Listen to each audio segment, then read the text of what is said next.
ડાંગ જિલ્લાનો પોતિકો ઉત્સવ એટલે કે ડાંગ દરબાર. અને આપ સૌ જાણો છો કે હોળીના 5 દિવસ પહેલા ડાંગ દરબારની ઉજવણી થતી હોય છે અને ત્યાં ડાંગના બધા લોકો આવતા હોય છે અને મેળાની મજા લેતા હોય છે. દર વર્ષે આ મેળો ભરાતો હોય છે અને આ વર્ષે પણ મેળાની તૈયારી ચાલુ થઈ ગઈ છે અને આપ સૌ જોઈ શકો છો 9 માર્ચથી લઈ 12 માર્ચ સુધી આ મેળો અહીંયા લાગવાનો છે. તો આપ સૌ પણ અહીંયા જરૂરથી હાજર રહેજો. ડાંગ જિલ્લાના લોકો દ્વારા ભાતીગળ લોક સંસ્કૃતિનો ઉજાગર કરતા અહીંયા ઘણા બધા સાંસ્કૃતિક પ્રોગ્રામો પણ થતા હોય છે અને પહેલા દિવસે રાજાઓની રેલી પણ કાઢવામાં આવે છે, જેની અંદર ડાંગના 5 રાજાઓનો ભવ્ય સન્માન પણ થાય છે તેમજ એમની રેલી દ્વારા પ્રદર્શન કરી એમને મંચ સુધી લઈ જવામાં આવે છે. દિવસ દરમિયાન તો આ મેળો ચાલુ જ હોય છે, પણ રાત્રિના ટાઈમમાં પણ તમને અહીંયા ફરવા માટેની જગ્યા મળી જશે.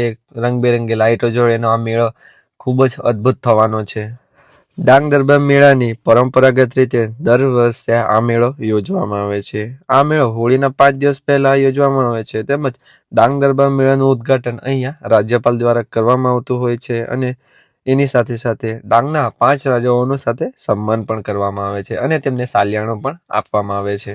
ડાંગ દરબાર એ ગુજરાતના ડાંગ જિલ્લાનું મુખ્ય મથક એટલે કે આહવામાં યોજાય છે. હોળીના તહેવાર દરમિયાન અહીંયા આ મેળો આયોજિત કરવામાં આવે છે. ડાંગ આદિવાસી ક્ષેત્રમાં હોળી એક મહત્વપૂર્ણ તહેવાર છે જે 1942 સુધી ડાંગ જિલ્લો વહીવટ રાજાઓ અને સરદારો દ્વારા સંચાલિત હતો.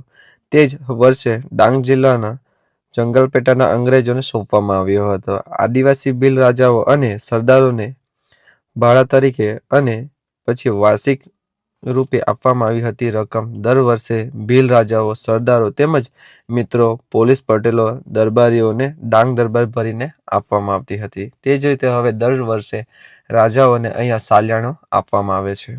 રંગ ઉપવનના મંચ ઉપર ઘણા બધા સાંસ્કૃતિક પ્રોગ્રામો પણ થતા હોય છે. દિવસ દરમિયાન તો પ્રોગ્રામ થાય જ છે, પણ રાત્રિના ટાઈમે પણ અહીંયા તમને અલગ અલગ પ્રોગ્રામો પ્રદર્શિત કરતા તમને જોવા મળી જશે. આ રંગમંચ ઉપર તમને બેસવા માટેની પ્રોપર વ્યવસ્થા પણ મળી જવાની છે તેમજ તમને અહીંયા ગમી જાય એવા એકથી એક અવનવા પ્રોગ્રામો પણ તમને અહીંયા જોવા મળી જશે. ડાંગ દરબાર વિઝિટ કરવાનો બેસ્ટ ટાઈમ છે 9 માર્ચ અને એ દિવસે તમે આવશો તો અહીંયા તમને રાજાઓની જે રેલી કાઢવામાં આવે છે એનું તમને જોવા મળી જશે. આ ઉત્સવનું મુખ્ય આકર્ષણ આદિવાસી નૃત્ય છે. વિવિધ જૂથો તેમના નૃત્ય, વાદ અને સંગીત કલા રજૂ કરે છે અને તાળપુર અને કહલિયા જેવા વાદ્યો સાથે સંગીત રજૂ કરે છે. આ મેળામાં દેશ વિદેશમાંથી યાત્રાળુઓ આવતા હોય છે અને સંસ્કૃતિનો આનંદ માણતા હોય છે. તહેવારનો છેલ્લા દિવસે આદિવાસી લોકો હોળી પ્રગટાવે છે અને હાજર સમુદાય પર રંગીન પાણી છાંટીને એનું પ્રદર્શન કરતા હોય છે. આ મેળાનું આયોજન જિલ્લા અધિકારી દ્વારા કરવામાં આવે છે અને તેમાં ડાંગ દરબાર પણ હાજરી આપે છે, તેથી તેને ડાંગ દરબાર તરીકે ઓળખવામાં આવે છે. ડાંગ દરબારના દિવસે આદિવાસી લોકો નાગ દેવતાની પૂજા કરવા માટે ગંગા નદીમાં જાય છે એવી માન્યતા છે.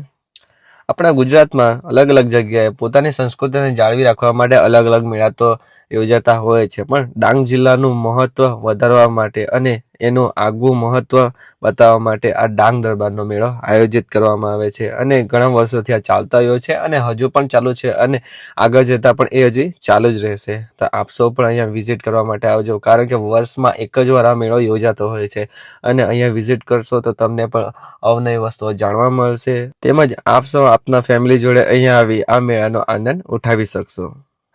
આપ સૌ અહીંયા જોઈ રહ્યા છો અહીંયાની ફૂલ તૈયારી થઈ ગઈ છે મેળા માટે. 9 માર્ચથી લઈ 12 માર્ચ સુધીનો આ મેળો લાગવાનો છે, તો આપ સૌ પણ અહીંયા જોરથી હાજર રહેજો. રાજા રજવાડાઓ અને તેની ભાતીગળ સંસ્કૃતિ માટે દેશ વિદેશમાંથી ખૂબ જ અગ્રેસર છે. અઢળક નદીઓ, ધારા અને ઊંચા પર્વતોની ધરાતલ છે.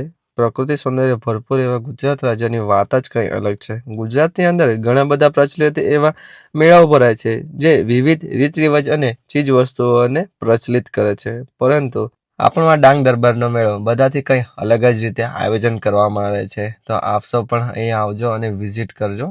ડાંગ દરબારની ફૂલ તૈયારી થઈ જ ગઈ છે, બધાને ઇન્વિટેશન પણ અપાઈ ગયા છે અને બધા લોકો સુધી આ માહિતી પણ પહોંચી ગઈ છે કે ડાંગ દરબાર 9 તારીખથી લઈ 12 માર્ચ સુધી અહીંયા યોજાવાનું છે. તો આપ સૌ પણ અહીંયા આવવાનું ભૂલતા નહીં, કારણ કે આ મેળો ખૂબ જ મહત્વનો થવાનો છે. તો આપ સૌ પણ અહીંયા જોરથી હાજર રહેજો અને આપણો વિડીયો તમારા તમામ મિત્રોને શેર કરી દેજો.